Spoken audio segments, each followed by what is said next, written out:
আচ্ছা, হরে কৃষ্ণ। আপনাদের সবাই চলে আসুন, আমরা দর্শন করবো। তার মাহাত্ম শুনে নিই। ওখানে আপনারা দর্শন করছেন, ওনাদের দর্শন হয়ে গেলে আমাদের দর্শন হবে। তো আমার তখন মাহাত্ম শুরু করে নিই।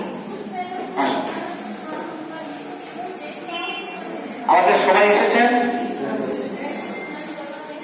আচ্ছা, আমরা এখন যে বনে অবস্থান করছি, বৃন্দাবনের দ্বাদশ বনের মধ্যে বর্তমানে আমরা ভান্ডির বনে অবস্থান করছি। এটি হলো ভান্ডির বন। তো এই ভান্ডির বনের অনেক মাহাত্ম্য আছে। সব থেকে বড় যেটি হলো সেটি হলো ভান্ডির বনে রাধা কৃষ্ণের বিবাহ দিয়েছিলেন ব্রহ্মা। আমাদের অনেকের মধ্যেই এটা একটা প্রশ্ন অভিযোগ মানে যে কৃষ্ণ নাকি 16,108টা মহিষী আছে, বিবাহ করেছে। তা রাধারানী তাহলে কি? অনেকে বলেন কৃষ্ণের মামি হয় রাধারানী, রাধারানীর সঙ্গে এরকম অবৈধ সম্পর্ক, এসব নিয়ে অনেকে অনেক প্রশ্ন করেন। কৃষ্ণকে লম্পট বলেন। মনে রাখতে হবে কৃষ্ণচন্দ্র ভগবান, তিনি ভগবান, এবং রাধারানীর সঙ্গে তার সম্পর্কটা সামান্য সম্পর্ক নয়। বিবাহ পর্যন্ত হয়েছিল, অনেকের সেটা জানা নেই। সেই বিবাহ এই ভান্ডির বনে বসে ব্রহ্মা নিজেই রাধাকৃষ্ণের বিবাহ দিয়েছিলেন।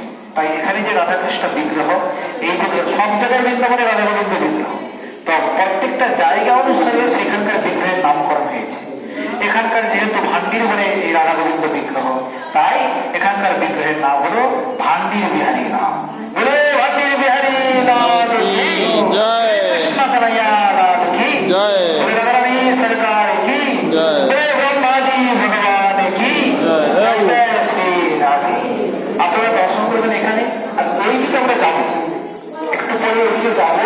ওখানে কিছু দর্শনীয় মানে যেখানটাতে বিবাহ দিয়েছিলেন সেই জায়গা, সেটা দর্শন করবো। আগে বিগ্রহ দর্শন করে নিই, তারপর দর্শন করবি। এখানে গিয়ে আরো কিছু কথা বলবো। ওইখানে এদিকে না করে রেখে দাও, বইয়ের ছবিটা দেখি।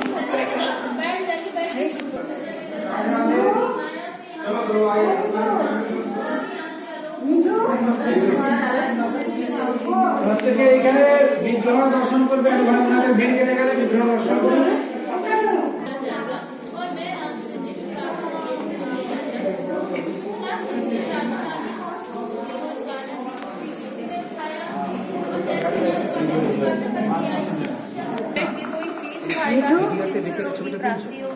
या क्या हमें कोई गौदान करेगा, उसकी 73 पीढ़ियों का उद्धार होगा। इतना सुनने के बाद राधा रानी घबरा गई और